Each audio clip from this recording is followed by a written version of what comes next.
آپ نے فرمایا کہ اسموک افیکٹ کرتی ہے، اس کے ساتھ اسموگ جو پنجاب میں ہم دیکھتے ہیں کہ کچھ عرصے سے اسموگ کافی سارا ایک بڑا چیلنج ہے اس وقت.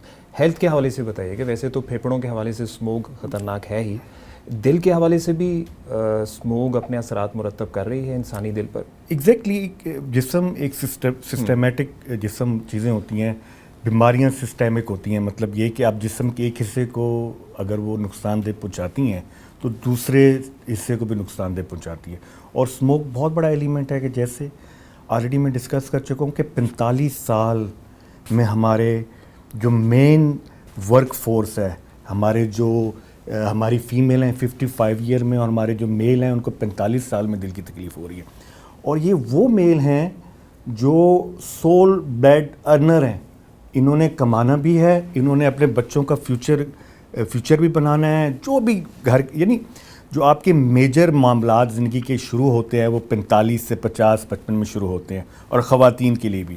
تو اگر آپ بیمار ہو گئے ہیں، آپ کی میڈیکل کا ٹریٹمنٹ، آپ کا جو ورک فورس افیکٹ ہو رہا ہے. یعنی یہ بہت امپورٹنٹ ہے کہ ہمارے لیے جاننا کہ وہ جو 45 سال کی بیماری ہے، اگر میرے پاس فیملی ہسٹری ہے اور مجھے یہ سمجھ آ چکا ہے کہ میرے رسک فیکٹر ایسے ہیں، تو میں 3D افیکٹ سے استعمال کر کے اپنی اس بیماری کو روک تو نہیں سکتا، لیکن 10-15 سال اس کو میں ڈیلے تو کر سکتا ہوں. ٹھیک ہے ڈاکٹر صاحب، جیسے کہ ہم دیکھتے ہیں کہ اسٹریس بھی اور ڈپریشن میں بھی اضافہ ہوا ہے گزرتے وقت کے ساتھ ساتھ. ہائپر ٹینشن بھی ایک ریزن ہے دل کی کسی بیماری کا، اس بارے میں فرمائیے گا. جی بالکل، جیسا کہ میں نے پہلے کہا ہے کہ سب سے بڑا جو موڈیفائڈ فیکٹر ہے وہ بلڈ پریشر ہی ہے. اس کے بعد ہائپر اور ٹینشن، 17 سے 20% اڈلٹ پاپولیشن کا، یعنی ہر 3 میں سے، جیسے اگر ہم یہاں پہ اس کمرے میں 3 لوگ ہیں تو 3 میں سے ایک بندے کو بلڈ پریشر ہے ہی ہے. پاکستان میں یہ نمبر بہت زیادہ ہے، اور پاکستان میں بلڈ پریشر کو کیجول لیا جاتا ہے. یہ سب سے بڑا المیہ ہے ہمارے ساتھ.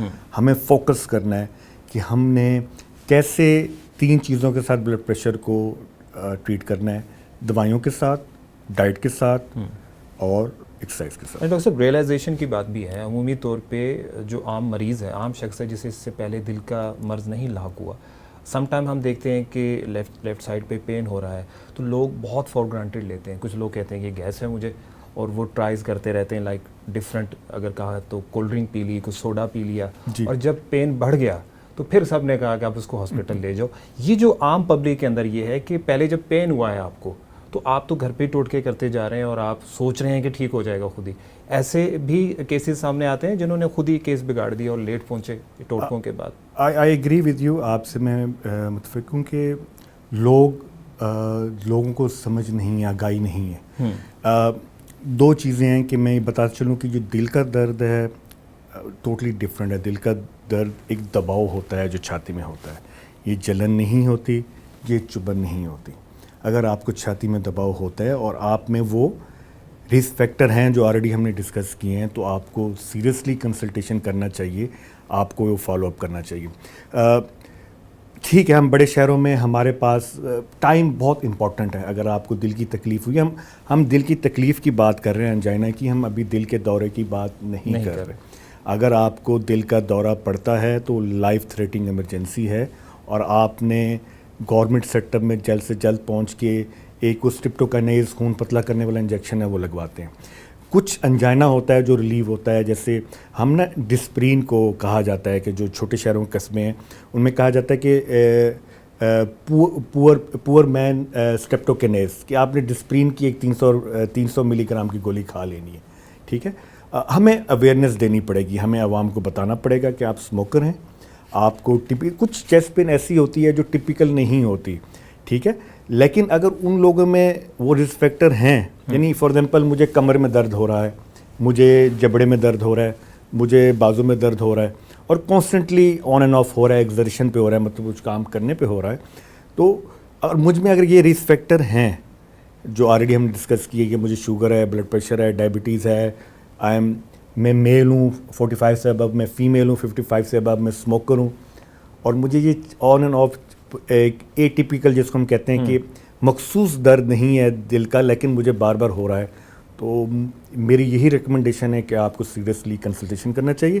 اور دل کی بیماری کی جو ڈائگنوز کرنا ہوتا ہے نا، یہ بڑا آسان ہوتا ہے. کچھ نان انویسیو انویسٹیگیشنز ہوتی ہیں جن کو ہم شروع میں ای سی جی کرتے ہیں، ای سی جی میں ہمیں کچھ نہ ملے تو دل کا الٹرا ساؤنڈ کرتے ہیں، ہم کولیسٹرول کا ٹیسٹ کرتے ہیں، شوگر کا ٹیسٹ کرتے ہیں.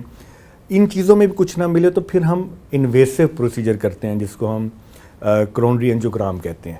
تو میرے خیال میں کہ یہ لوگوں کے لیے سمجھنا بڑا ضروری ہے کہ دل کی بیماری یعنی 32% آف دی ورلڈ پاپولیشن آپ جن کے اموات دل کی بیماری سے ہو رہی ہے، یہ سب سے major cause of the death ہے. ٹھیک ہے. اور آپ سے میں نے کرونا سے کمپیئر کیا تھا کہ وہ 300 ڈیتھ ہو رہی تھیں اور یہاں 1400 ہو رہی. ٹھیک ہے.